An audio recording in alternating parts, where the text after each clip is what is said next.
Second year of university at University of Bristol, the beers had hit me hard. I'll be honest with you, I had a great time. Syndicate, Panache, if you know those places and those names, you're an OG. I was definitely a fresher for 2 years, and that reflected in my physique. I felt uncomfortable, the fat was building up, and I'll be honest with you, I felt soft. In my mind, all I needed to look at was just cutting down my sugars. It had to be the carbs after 6 p.m. But what I didn't really want to know is that I was eating a hell of a lot more than I realized. And that's where most people get this bit wrong. You see, it's not a genetic problem. It's not a lack of time problem. What it is a problem of is a lack of awareness. What's up, guys, and welcome back. My name is Rohan. I'm a 12-year qualified dentist and currently an online fitness coach helping doctors, dentists, lawyers, and guys who just generally have hectic, busy professional lives and family lives get into the shape of their life. And I've helped a fair few people understand that, you know what, fitness is not too complicated when you know the right formula. So today I'm going to dispel to you why you are struggling with fat loss and actually how you are massively underestimating and under tracking your calories. Now, before we get into this, for full transparency purposes, I'm South Asian. I know my culture is built on food.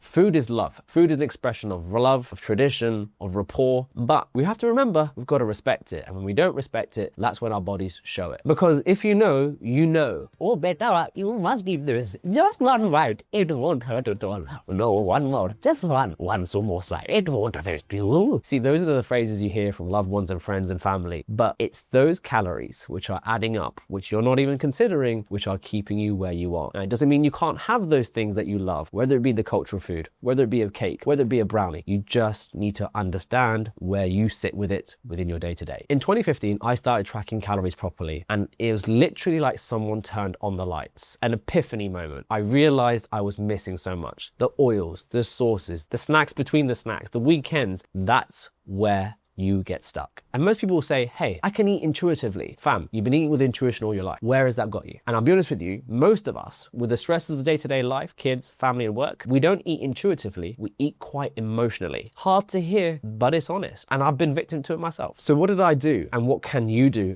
given this situation? Start tracking everything you eat and start noticing the oils, the butters, the sauces, the snacks, everything that I've already mentioned, and become aware of it. When you become aware of it, you'll start to be able to make informed decisions. Whether that means reducing perhaps maybe quantities and portions of foods, looking for leaner proteins and leaner versions of those same foods. Take an example, switch your chicken thighs for chicken breast, cut down your oils to perhaps smaller portions or even 1 calorie spray. And for all you seed oil haters, you're kind of a bit behind on the research side of things because it's been dispelled. So start doing these simple swaps and start introducing these apps. These apps are just opening your eyes and giving you awareness. And once you've got the awareness, you can start making informed decisions. Now, my second point on this whole bit about tracking is that most people get really afraid of this concept that, am I going to be tracking for the rest of my life? And the reality is no. Tracking is like the sat nav. It gets you to your destination. It helps you get there with the least amount of fluff and least amount of interferences. At that point, you can then turn the sat nav off because you know where you are and relax a little bit. It's ultimately giving you a tool to be able to help you navigate your day-to-day life, whether it be eating out, whether it be hanging out with your friends, whether it just be controlling the portions at home. It's giving you the awareness. For me and my clients, it's about learning what you're currently doing, and then learning moving forward your portions, learning how to hit your protein, learning how to structure your diet. And ultimately, it then becomes second nature, and you can park the app and then actually sit back and relax, and fitness suddenly becomes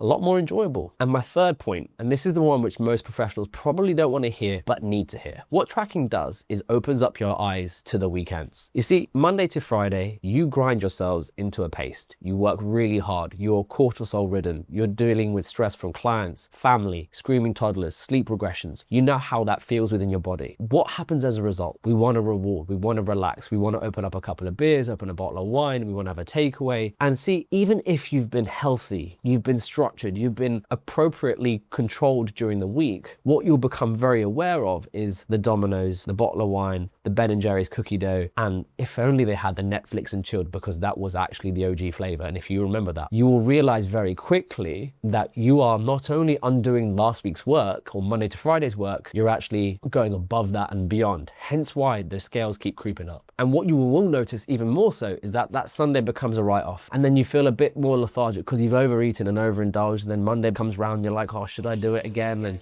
should I go to the gym? Should I train? Should I do my steps? And it just pushes it back another week. So this is where awareness of the weekends, in my opinion, is an absolute game changer. And just for the number crunchers out there, let's just say, hypothetically speaking, you were smart enough to save some calories during the week, Monday to Friday. Maybe say you banked or reduced your caloric intake by 200 calories a day for 5 days. Cool, you saved 1,000 calories, well done. But if that weekend you've consumed 4,000 calories in one evening, bye-bye, sayonara, arrivederci, see you later, mate. That calorie deficit, long gone. Now, if only you knew how to manage fat loss, guess what? Your boy's got you covered. This is where the RV Fat Loss Guide comes in clutch. Yes, link in description. It is a completely free guide, and yes, it's completely gimmick-free. Simple, manageable solutions for people like you can incorporate into your day-to-day life. Why am I giving it to you? Because there's a lot of fluff on social media. There's a lot of fluff out there, and I just want to keep the advice simple and real. That's what this channel's about. If you like this video today, please make sure you follow me. Drop me a follow, drop me a subscribe, and I'll catch you in the next video where I continue to change the fitness game by keeping it really honest, really effective, and really real. Peace.